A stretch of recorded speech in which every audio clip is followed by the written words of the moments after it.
Day 61 of लीन बल. तर आज आहे आपला आवडता डे म्हणजे लेग डे. आज लवकर उठलो आणि पहिली मील मध्ये एग्स आणि व्हाईट राईस खाल्लं. मग लगेच दुसऱ्या मील मध्ये चिकन आणि भाकरी खाल्ली आणि स्वीट पोटॅटो शिजायला ठेवलं. मग शिजलेले स्वीट पोटॅटो दही सोबत खाल्लं आणि निघालो जिमला.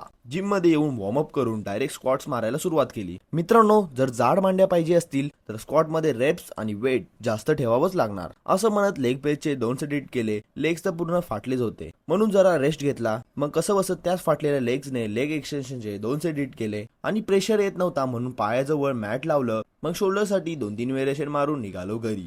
घरी येऊन आपल्या पोस्ट वर्कआउट मीलची तयारी सुरू केली. त्यामध्ये होतं स्वीट पोटॅटो आणि एग्स. मग ते खाऊन जरा बाहेर पोरांमध्ये गेलो. बाहेर आलो तर मॅच बघत होते. मग या भाईने आपल्यासोबत बेट लावली की इंडिया जिंकेल की नाही आणि हारेल तो प्रोटीन बार घेऊन देईल. मग काय, इंडिया हारली कारण की चान्सच नव्हते ना. मग सगळ्यांमध्ये प्रोटीन बार थोडी थोडी वाटून आपण निघालो घरी. घरी येऊन बोललो भेटूया उद्या सेम एनर्जी आणि सेम पंप सोबत.